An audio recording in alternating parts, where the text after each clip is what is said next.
Hello, my name is Steve Kligerman. I'm one of the assistant directors at the Center for Career Development. In this presentation, we'll be introducing you to the general practices of resume writing.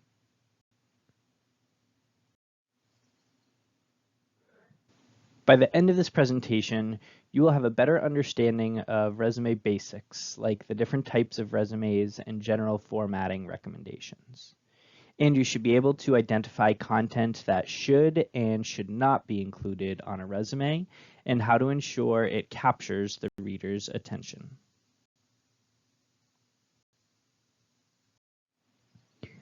So before we jump into resumes, I first want to talk about becoming career ready. Becoming career ready is the development of 8 career readiness competencies that you can also think of as skills or behaviors. These competencies were created by the National Association of Colleges and Employers based on their research and conversations with employers about what they look for in their candidates. These are a catalyst for the content that should be displayed on a resume within any industry or field. This presentation and working on your resume may help enhance your career and self-development, communication, professionalism, and technology competencies. Let's begin reviewing resume basics.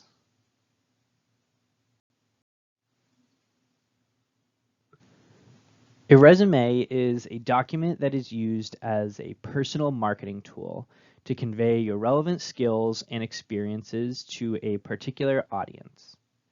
You will use a resume at all different stages of your collegiate career, including applying to part-time jobs, on-campus leadership positions, internships, graduate school programs, full-time jobs, and more. If you do not have an intended use for a resume at the present time, it is still recommended that you create one as early as possible in your college career. Doing so will allow you to use it as a roadmap that can help you identify skills you already have and which ones you want to further develop throughout your time at UConn.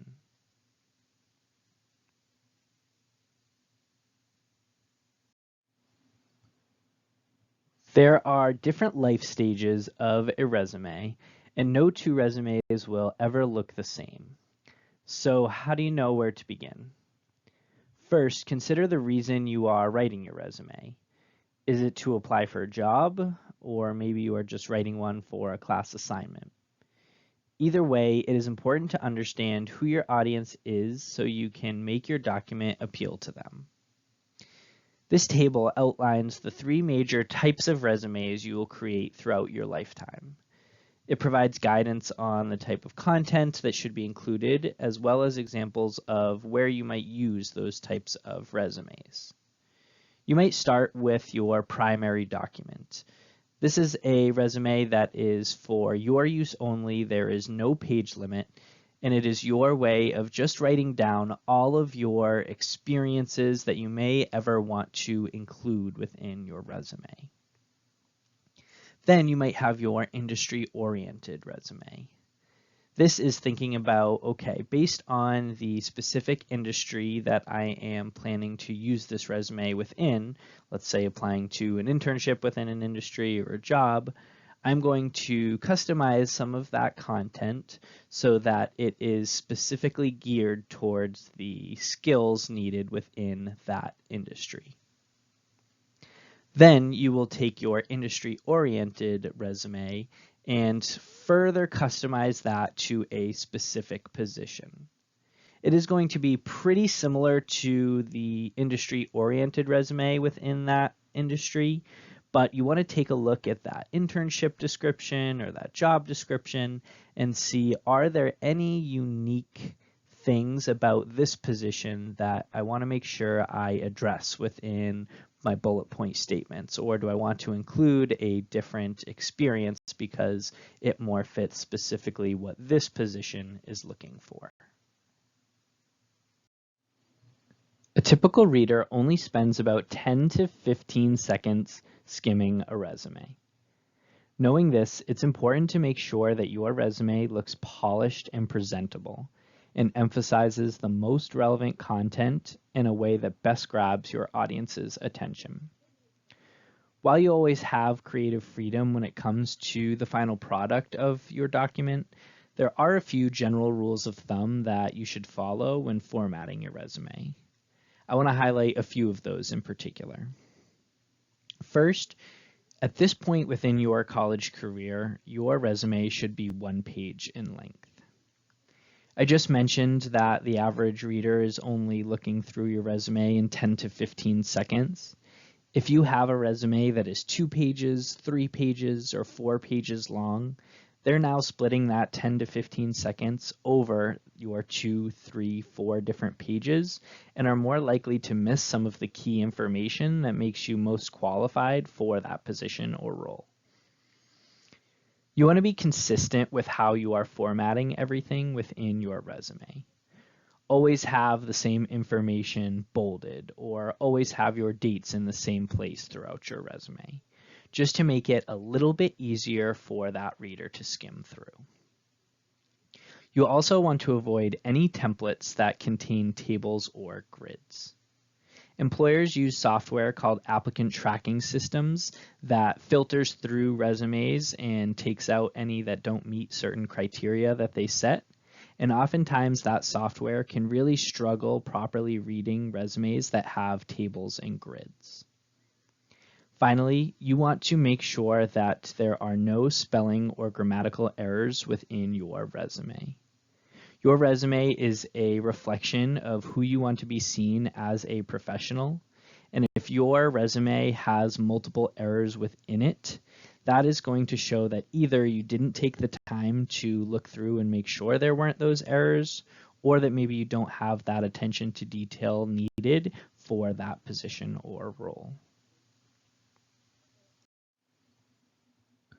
Now let's move on to resume categories or section headers, which are title lines that attract your reader's eyes to relevant content areas of your resume.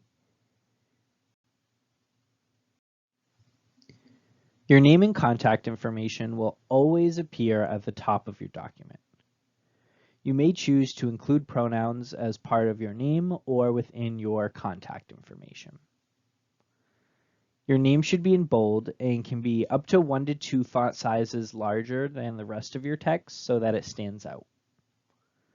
A resume is not considered a legal document, so you have options on how to provide your name.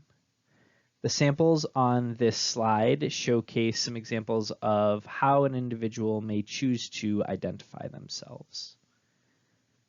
When it comes to providing address information, you should indicate either your full address or at a minimum the city and state of where you are located. You'll also want to make sure you have both a phone number and email address as part of your contact information.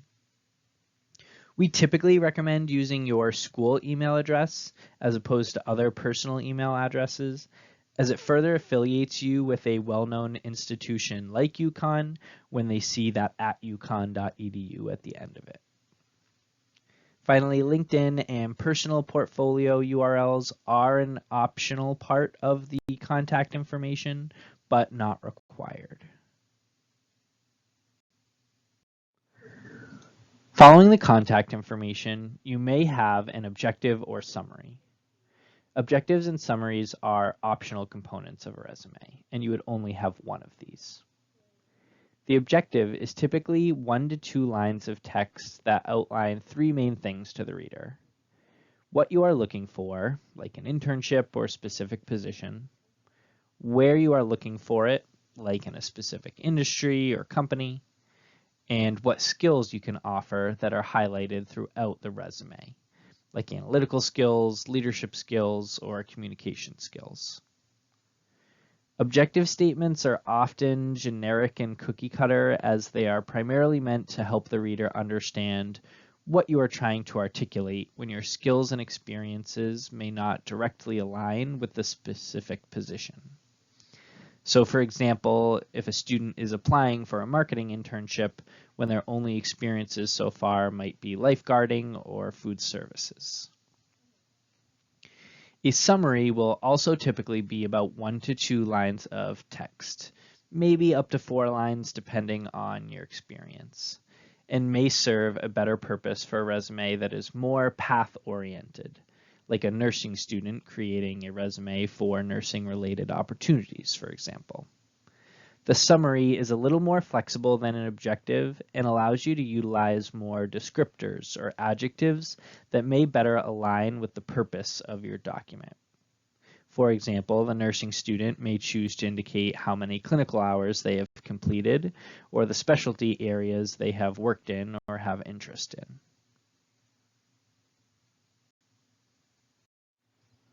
For undergraduate resumes, the education section should always be at the top of the document and follow either the contact information or the summary or objective if you have one. Required elements for the education section include the name of the school, the city and state where the school is located, the academic degree achieved or that the individual is working towards, and the month and year of graduation, even if it occurs in the future. This means that you do not need the start dates of your educational experience. Optional but helpful elements that could be added to the education section include any awards or honors you may have achieved, like Dean's List, honors program, or scholarships, relevant coursework you may have taken that aligns with your goals, study abroad experience, or additional degrees you may possess, and of course your GPA. We recommend that GPAs above 3.3 be added to a resume. GPAs between 3.0 and 3.3 are still great to include, but optional if you are not particularly happy with that performance. We do not typically recommend including GPAs below a 3.0, but encourage you to be prepared to answer questions about the GPA if asked by the document's readers. If high school information is included on the resume, it should be removed from the document by the end of your second year of college so that you can have more recent experiences included. The skills section is where you can highlight any hard or measurable technical skills you may possess. Soft or transferable skills should not be included in this section. Rather, they should be demonstrated in the document's bullet point statements, which we will discuss in greater detail within a separate presentation. When outlining skills on a resume, they are typically categorized by content, and you can see some of those examples highlighted on this slide. The list of suggested categories is just that, suggestions. It is certainly not inclusive of all categories that should or could be highlighted. The categories you choose to use will ultimately be determined by the intended use of the document. In addition to skills, this section can also be utilized to highlight certifications or licenses you may possess as well. The skills section could appear at the top of the document under education, or it can appear at the bottom of the document based on relevance of the skills. We will talk more about this in a few minutes when we discuss the rule of thirds when formatting a resume. Experiences and activities, no matter what section header you choose to use, are what will make up the bulk of your resume.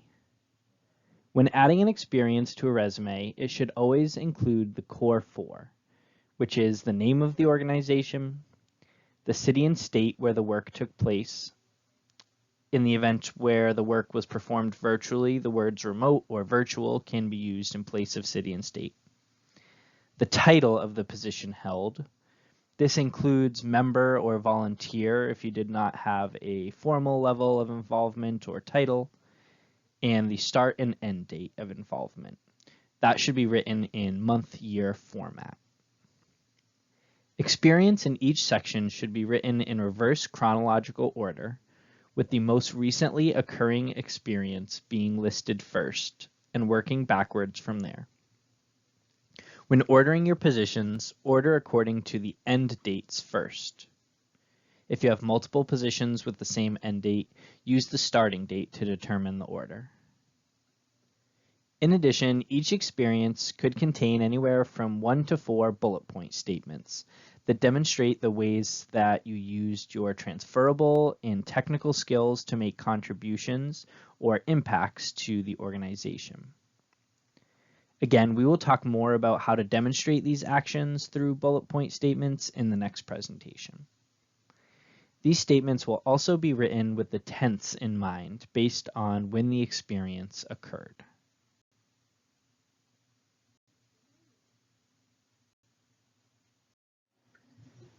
As mentioned on the last slide, here are some examples of different section headers that could be used on a resume.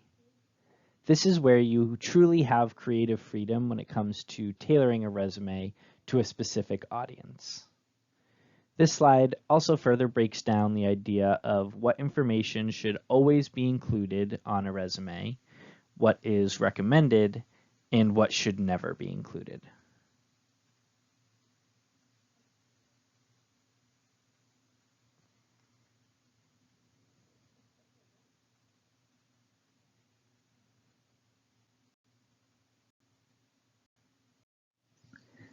As mentioned earlier, on average, most readers will only spend about 10 to 15 seconds reviewing a resume, skimming it at best. With this in mind, a resume should be written with the most relevant information appearing as high on the document as possible, and descending in order of relevance to keep your reader engaged as long as possible. This is where remembering the rule of thirds can help when creating a resume. The top third of the document should contain all the information the reader needs to immediately know about you to determine if they should keep reading the document. This includes information like your contact information, objective or summary if using one, and your educational background. The second third of the document should contain information the reader wants to know. This is where you should place the bulk of your relevant experiences and activities, as well as demonstrate the key actions and competencies that were outlined in the description. The bottom third of the document should be reserved for items that are nice for the reader to know, but may not be as relevant to the reader as other elements. These are experiences that may demonstrate some extra or co-curricular experiences and interests, additional jobs that may not be directly related but demonstrate a positive employment history, or even additional activities or knowledge you have that could be an added benefit to the role and separate you from other applicants. The skills section is one that may fall between the need to and want to know sections, or even in the nice to know section. Its placement depends on the purpose of the document. If you are applying for a software engineer role, for instance, you would want to put skills near the top to showcase your skills with certain programming languages.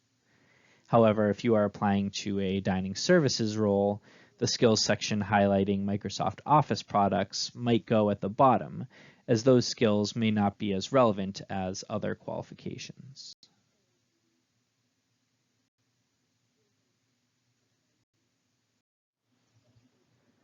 Now that you have an understanding of the resume basics, you can move on to the next presentation that will focus on developing your bullet point statements.